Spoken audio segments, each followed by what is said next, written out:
All right, low back pain. You know it. I know it. We all know it. It's like the bread and butter of general practice, right?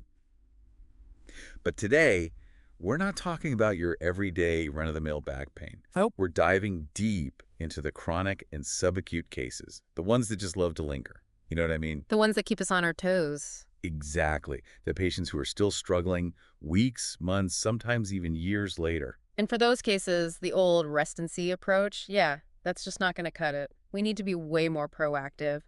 And thankfully, we've got some seriously cool tools to help us do just that. Like what? Tell me more. Well, have you heard of the Start Back tool? The Start Back tool. Rings a bell, but refresh my memory. It's this amazing prognostic tool that can actually predict which patients are likely to develop chronic pain. Not just a hunch, but based on evidence. Wait, hold on. Predict, as in, we can actually tell which patients are going to be dealing with this long term. Yep, you got it.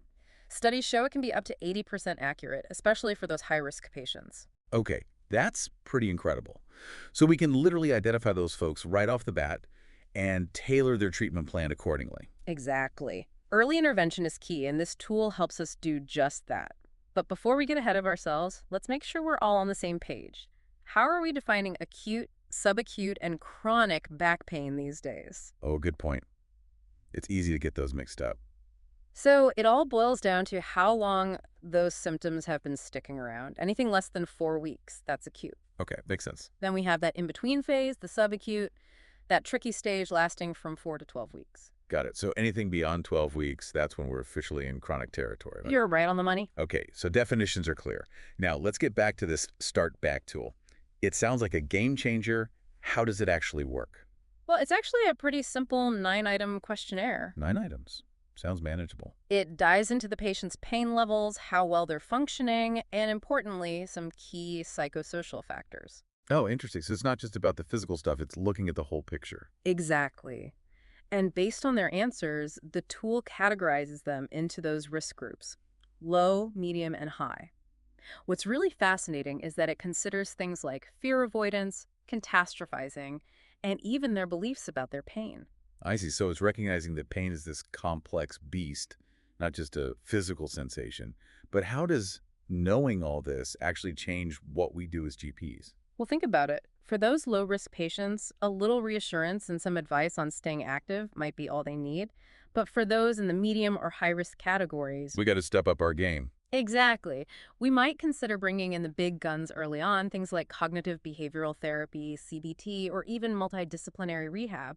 It's all about preventing that pain from becoming a chronic nightmare. I like it. Get ahead of the game. Yeah. But before we jump into those more intense interventions, what about the basic stuff? I'm talking about those initial self-care recommendations. Are we still telling patients to rest and ice it? Oh, that's a great question. And here's where we get to bust some myths. Bed rest, it's officially out. Really? No more Netflix and chill prescriptions. We actually want to encourage patients to stay as active as they can handle. Remember, movement is medicine. Okay, so no more babying that back. What about heat versus ice? Any updates on that front? Good old heating pads, they actually have more evidence backing them up. Ice, not so much. Interesting. But here's the thing. Patient preference plays a role. If they find ice soothing, who are we to argue, right? Makes sense. Let them choose what feels good. And what about just giving patients more info? Does that actually make a difference? You bet it does. Patient education is a powerful tool.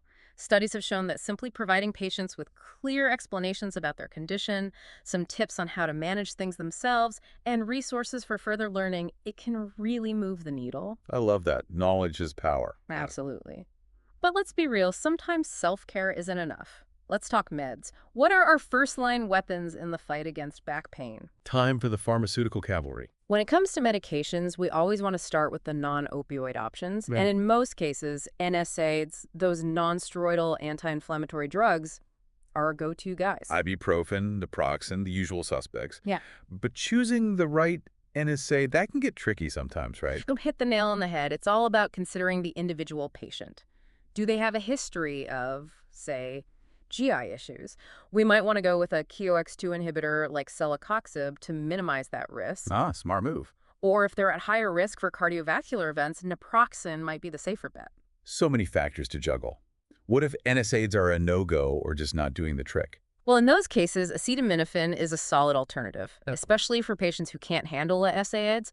But we got to be mindful of the dosing guidelines, especially for folks with liver problems. Right, safety first. Okay, so NSAIDs, acetaminophen, those are our frontliners. What's next in line if those aren't cutting it? Well, those pesky muscle spasms that often come with back pain, they can be a real pain, literally. So, skeletal muscle relaxants can provide some welcome short-term relief. Cyclobenzaprine and tizanidine are the usual suspects. Ah, yes. I usually prescribe those at bedtime because they can knock people out. Yeah. How long can we keep patients on those, though? Generally, we try to limit it to about 4 weeks due to those potential side effects and the lack of long-term data. Short and sweet. Got it. Now, I noticed duloxetine on our list here. Isn't that an antidepressant? Right, duloxetine is an SNRI, which stands for serotonin norepinephrine reuptake inhibitor. And get this, it's actually FDA approved for chronic low back pain. Studies show it can really make a difference in reducing pain, improving function, and even lifting their mood, which, let's face it, is often a factor with chronic pain. So it's a bit of a multitasker. Yeah. And tricyclic antidepressants are also an option, I see. They can definitely play a role, especially for patients tossing and turning at night because of their pain. But like all medications, they come with their own baggage, side effects we got to watch out for. I hear you. Careful consideration is key. So Wow. we've got a pretty diverse toolkit here. NSAIDs, acetaminophen, muscle relaxants, even antidepressants. But there's one more medication on the list that always makes me a little hesitant, tramadol. Tramadol. Where does that fit into our strategy?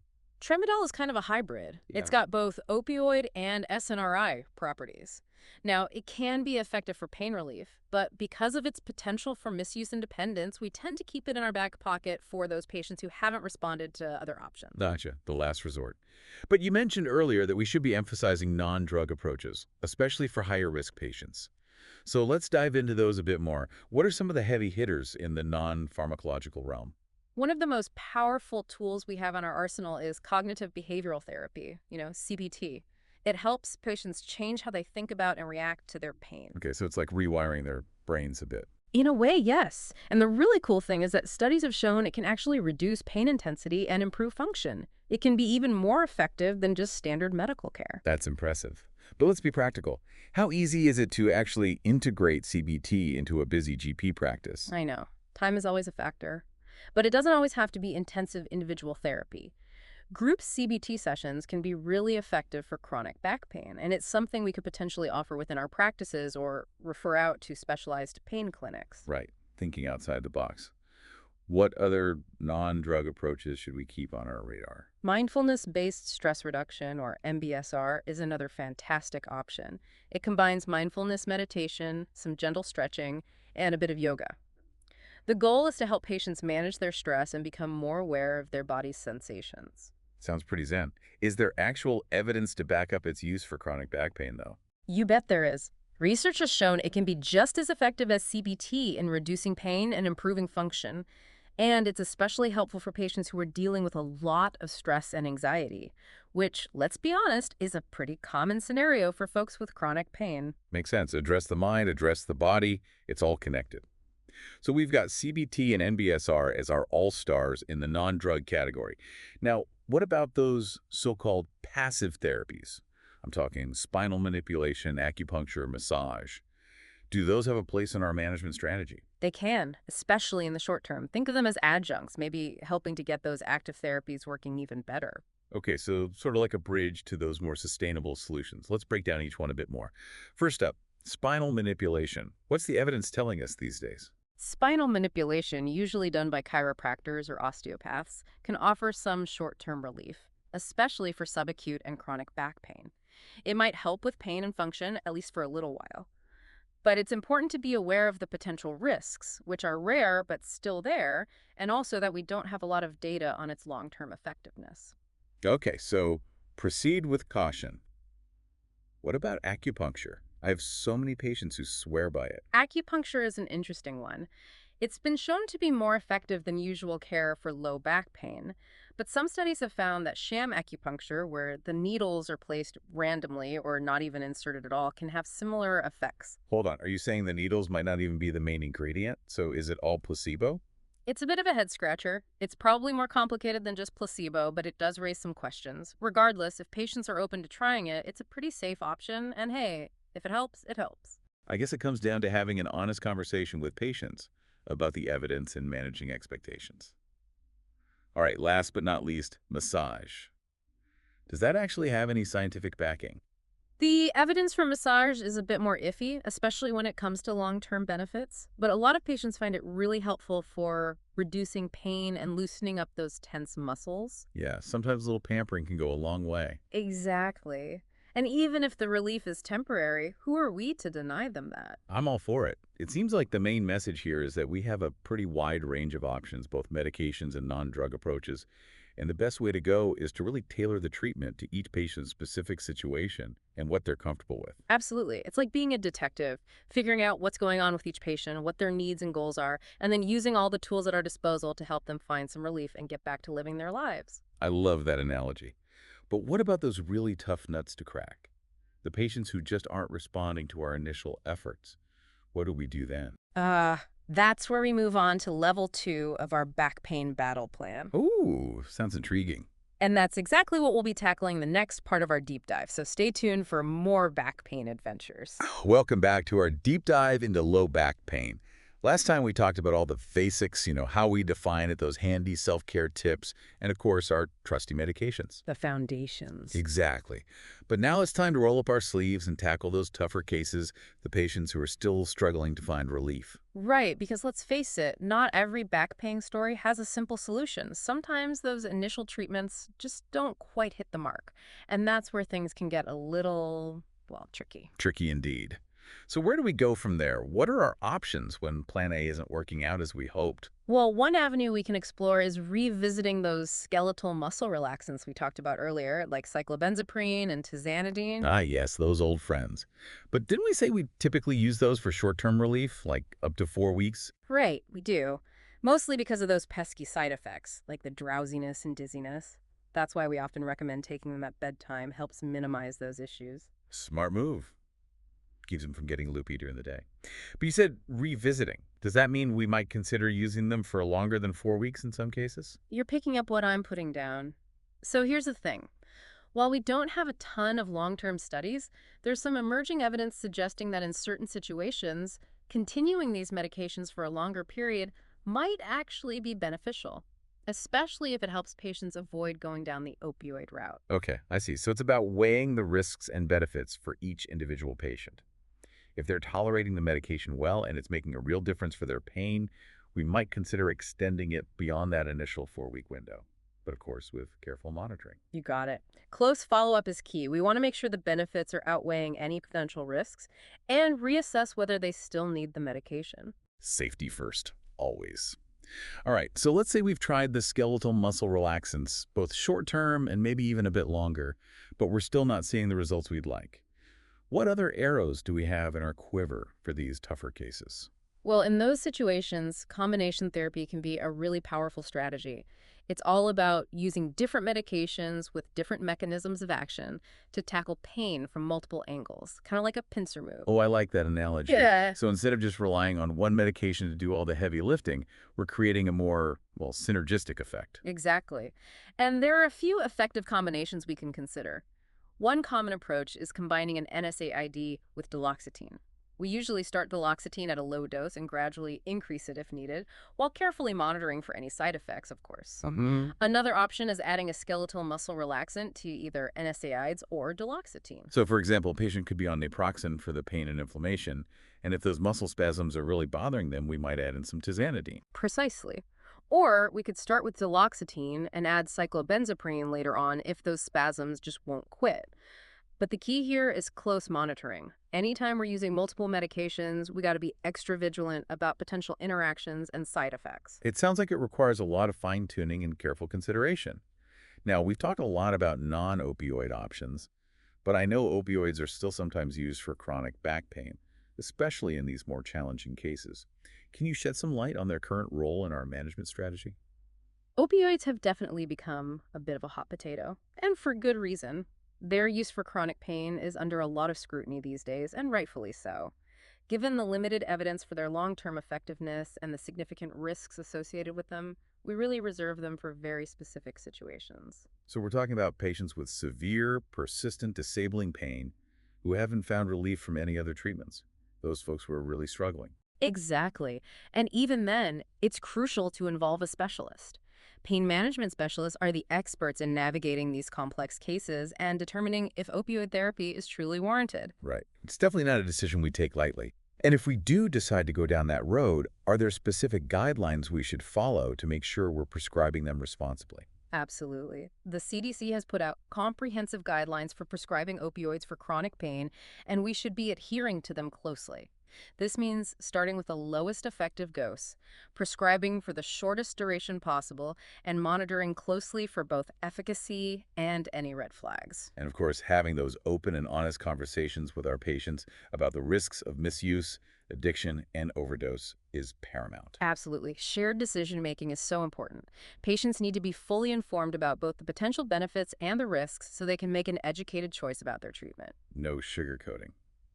Speaking of involving specialists, when is it appropriate to call in the reinforcements? What are some of the red flags that should send us reaching for the referral pad? Well, there are certain situations where immediate referral is an absolute must, no matter how long the back pain has been going on. This includes things like severe or progressive muscle weakness, loss of bowel or bladder control, or any other signs that could point to cauda equina syndrome. These are serious conditions that require urgent surgical intervention. Okay, so those are the drop everything and refer scenarios. Got it. But what about those less urgent cases where we suspect a patient might benefit from a specialist evaluation? What should we be looking out for? Persistent radicular pain, that's pain that shoots down the leg, is a common reason for referral. It could be due to a herniated disc or spinal stenosis, and a specialist can help determine if interventional therapies like epidural steroid injections or even surgery might be appropriate. So if conservative treatments aren't touching that radiating pain, it's time to call in the experts. What other situations warrant a referral? If a patient has severe, chronic, nonspecific back pain that's really impacting their quality of life and hasn't responded to a good trial of conservative therapies, we'd also consider referring them to a specialist. While surgery isn't always the answer, a specialist can offer a fresh perspective and explore a wider range of treatment options. Makes sense. It's about knowing when to recognize our own limitations and acknowledging when a patient needs a higher level of care. Exactly. It's all about putting the patient's needs first and making sure they're getting the best possible care, even if it means bringing in another expert. Teamwork makes the dream work, right? Okay, so we've covered managing those tougher cases, fine-tuning medication regimens, knowing when to refer. Anything else we should touch on before we wrap up this part of our deep dive? There's one more crucial element we need to address, and that's the importance of those psychosocial factors that often play a role in chronic pain. Ah, yes, the mind-body connection. We touched on this earlier with CBT and MBSR. It's about recognizing that pain isn't just physical. Our thoughts, emotions, and beliefs can all play a part. You got it. Things like stress, anxiety, depression, fear avoidance, even catastrophizing, all of these can amplify pain and make it much harder to manage.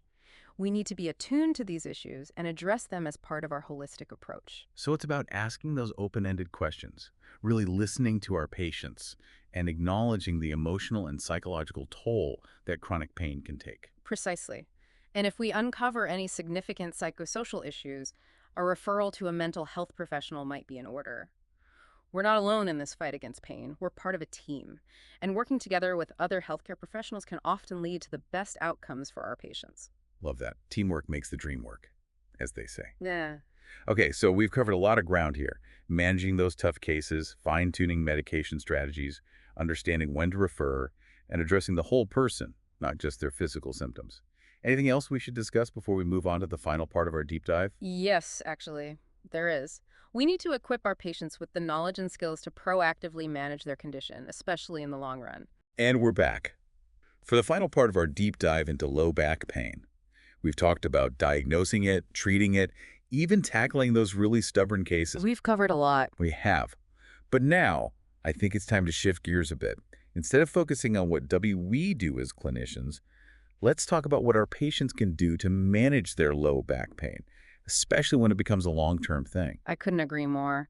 It's all about empowering our patients, giving them the tools to take control of their own health. I love that. But how do we actually make that happen? Where do we even begin? Well, I think one of the most important things we can do is help patients understand that chronic back pain, it's often a marathon, not a sprint.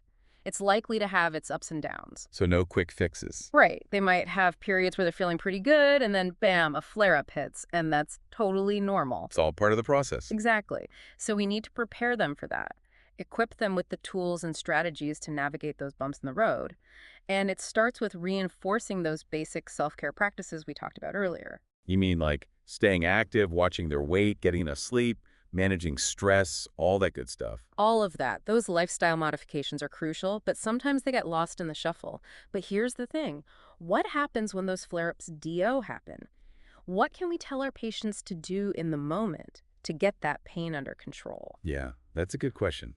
They're calling us, they're in pain. What do we say? First and foremost, we need to remind them that a flare-up isn't a sign of failure. It's just part of the journey with chronic pain. Encourage them to go back to those strategies that have worked for them in the past. Maybe it's applying heat, doing some gentle stretches, or going for a walk. So basically saying, hey, remember what helped before? Try that again. Exactly. And if those initial strategies aren't cutting it, we can suggest they try some over-the-counter pain relievers, things like NSAIDs or acetaminophen. Good old reliable OTC meds. But always remind them to follow the recommended dosages and be mindful of any potential interactions with other medications they might be taking. Safety first. Always a good reminder. But what if those over-the-counter meds aren't doing the trick? Should patients be reaching out to us for something stronger? Absolutely. Open communication is key. If the pain is getting out of hand, they shouldn't hesitate to call us. We might consider a short course of a prescription medication or suggest reevaluating their overall treatment plan. So it's all about that ongoing conversation, that partnership between doctor and patient. Couldn't have said it better myself. But let's be real, even with the best self-management strategies, chronic pain can really take a toll on people emotionally. Oh, absolutely. It can be incredibly draining and discouraging. It can lead to all sorts of difficult emotions like frustration, hopelessness, even isolation. That's why it's so important to address the emotional side of this condition, not just the physical symptoms. So how do we do that? How can we help our patients cope with the emotional burden of chronic pain? Well, the first step is simply validating their experience.